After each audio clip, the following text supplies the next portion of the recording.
Hello everybody, and welcome back to another video. In today's video, we'll be taking a look at the 2024 presidential election, and I'll be giving you all the official best case scenario for Kamala Harris and Tim Walz on this electoral map. I think I've done this once before, but it's now October 7th, 2024.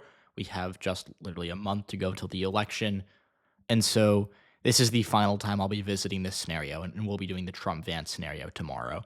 So this is my final best case map for Harris and Walz. So we're going to start out, obviously, with the states that they're going to win by safe margins in this scenario. And again, these are all going to be states that they're going to win by likely a good amount, no matter what happens in November, whether they win or lose. But in a best case scenario, we potentially see some of these margins increase. So I would say I think you also put Maine there. And, Virginia, I think in theory could be safe, but just to be cautious, put it in likely. And then we're also going to give some safe states to Trump and Vance. These are states that they're essentially winning no matter what, and these are going to be by large margins as well. And what you're going to notice here is that there's going to be substantially fewer safe states for Trump and Vance than there are for Harris and Walz here, because again, in a best case scenario, we're going to assume that the margins are going to move towards Democrats in essentially every state, and by reasonable amounts, obviously, but still significant. So we're only going to see 69 electoral votes safe for Trump and Vance, and then we're going to see 211 for Harris and Walz here. And now with that, we're going to get into the likely states. So we're going to go kind of across the country here. I think we're going to start with the easy ones like Nebraska's 2nd District, Minnesota, New Hampshire, and Michigan. And these are, again, all states, I think with the exception of Michigan, these are all states that you could place in the likely column pretty fairly either way, because, again, the polling in these states, like, we talk about the polling in Nebraska's 2nd District, they all show Harris up. The polling in Minnesota shows Harris up. She's up by a good amount in New Hampshire. And then Michigan's obviously a bit closer, right? Like, if we take a look at the polling there, it's only about a 2-point lead for Kamala Harris. But in a best case scenario, I think she'd win it by around 5%. And in 2020, again, this is a state that Biden won by 3. So realistically, best case scenario for Democrats, I could see them doing 2 points better than they did in 2020 here, even if it's not my predicted outcome. Now, with that, there is one more state I'm going to add to this column. And this is going to be an unpopular opinion, but I think Arizona, in the absolute best case scenario for Harris and Walz, would go blue by around 5.5%. Now, Joe Biden only did win the state by 0.3 in 2020, but in 2022, we saw Mark Kelly, the incumbent Democrat, win by 5.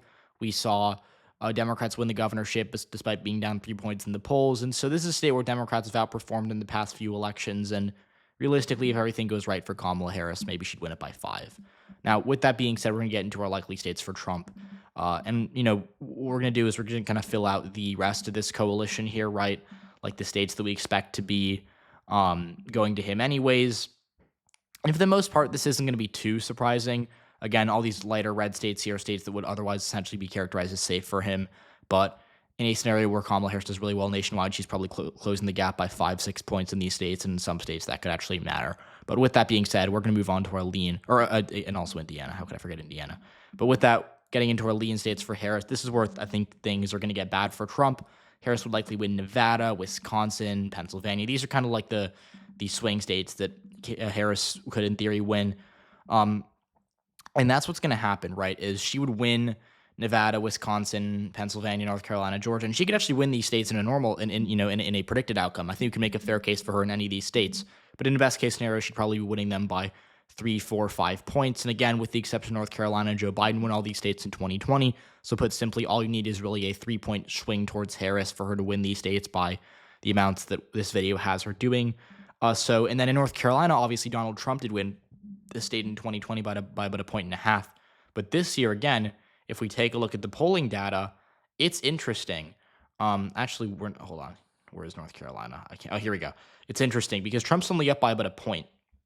And some of the good pollsters do have Harris doing pretty well, right? Like High Point has Harris up by 2. RMG had Trump up by 4, which is a concern for her. And Atlas Intel had Harris up by 2. So we've kind of seen a mixed bag. I think as of now, I'd still probably give Trump the narrow edge in North Carolina. But again, right now, what I would say is that in a best case scenario, Harris would probably win it by 2-3 points. Now, with that, we're going to get into our, I think, states going to be leading for Trump here. I'm only going to really give him 2. We're going to do Alaska and Ohio. Now, these are 2 states that in 2020 he won. He won Ohio by 8 and he won Alaska by 10. But Alaska in particular is concerning for Republicans because it's trending left, and Democrats in that House race have been polling quite well. And there's a lot of talk about how this state could actually be kind of a surprise and that Harris could come close to winning it. Now, I'm not a huge believer in the Alaska hype. I think Democrats are going to win the House seat there, but I don't actually expect Republicans to or Donald Trump to come close to losing it. Now, in the best case scenario, what we're going to see is potentially Donald Trump doing better, Kamala Harris doing better in the Anchorage area, which did swing towards Joe Biden by considerable.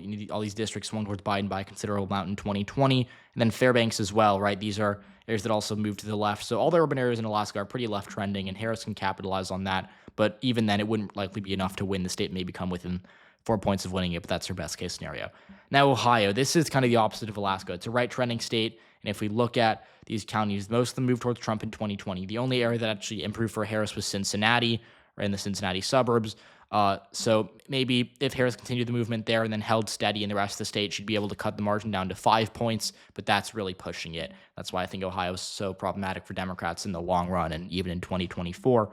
But again, best case scenario, maybe Democratic turnout also spikes as a share of the electorate in Cleveland and Columbus. Maybe black turnout's higher than it was in 2020 relative to the rest of the state. So some things could happen to make the state be closer, but realistically, it's not going to be any closer than a 4 or 5 point Trump win.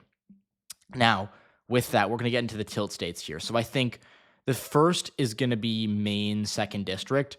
Now, there was a poll that came out, and I will talk about this. There was a poll that came out that had Kamala Harris actually winning Maine 2nd District. And we got this a few months ago.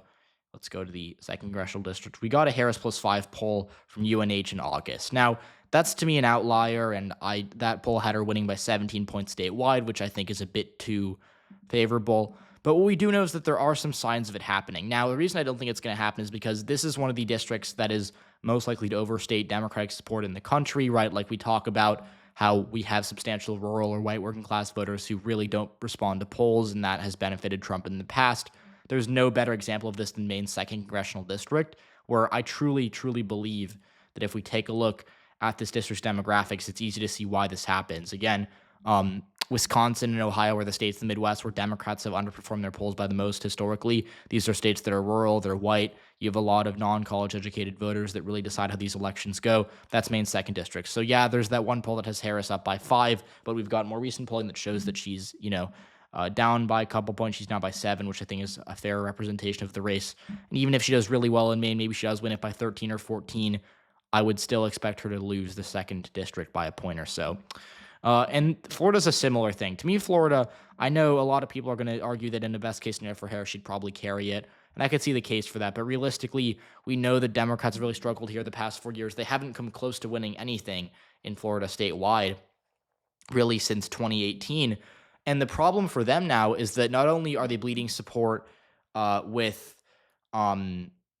voters in Miami-Dade County, where you have Hispanic voters that are shifting right, but their turnout has been horrible. Democrats have not been able to get the turnout they need in areas like Orlando, in Jacksonville, and in Tampa, in part because their state party has no funding. The Florida a big part of these of turning out voters is going door to door, getting out voters on election day, and Democrats have been successful at that in many other swing states, especially Georgia, right to Florida's north. But in Florida itself, Democrats have really struggled with that. And even if we see Democrats like Kamala Harris, maybe doing better than expected with Hispanic voters in the South, Democrats, that would only bring them back to kind of a 2018 level where they still were losing narrowly. So I think if everything goes right for Harris, she could maybe lose narrowly, like by in Andrew Gillum 2018 type margin where she loses by under a point. But realistically, getting to 50% in Florida, getting even to 49.5% in Florida for a Democrat nowadays, that's just so impossible, so hard to do. And I don't want to use the word impossible, but realistically, in a best case scenario, I still couldn't see it happening. So it's pretty close realistically. But with that, I do think she'd win Texas narrowly in a best case scenario. Now, a lot of people are going to come at me and say, well, how can you have her winning Texas but not Florida in a best case scenario?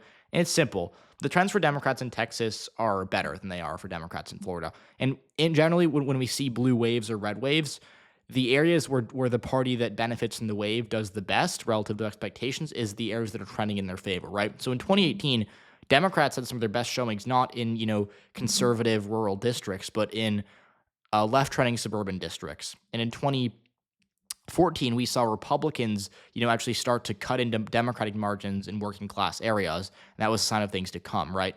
So if 2024 is a blue wave in a best case scenario for Harris, right, what we're going to see isn't her improving, to the extent that she would like to maybe in South Florida or in Ohio. But what it would be is the Dallas suburbs or the Austin suburbs swinging towards Democrats by more than we expect. And in 2020, we saw double-digit swings towards Biden in North Dallas, and we saw a similar thing in Austin, right? And so if that repeats itself, Harris would be very close to winning. She'd only probably be down by a point or so statewide if we saw the same swings in the suburbs that benefited Democrats. And then all that would take from then would be for her to hold the line in South Texas, where Democrats did really poorly in 2020. And so obviously that's a hard ask, and it's certainly difficult for Harris, especially because Democrats in 2022 didn't do very well with, outside of a few congressional races, they didn't do very well with Hispanic voters in the South, right? Harris is going to need to have essentially everything go right. But unlike in Florida, there are favorable trends that make up a sizable portion of the state. And that's, I think, enough to make me think Harris could maybe win Texas in a best case scenario, but not Florida. So that's her best map. I think this is the final best case scenario. So realistically, if Harris wins by more than this, I'd be shocked. This is the absolute best case that can happen for her on election day. So if you're here in a month from now and Harris somehow won Florida, then I'll look very wrong, but this is truly what I think her maximum is. So let me know what you think. Let me know what you're expecting to happen, and stay tuned for the Trump video coming out tomorrow.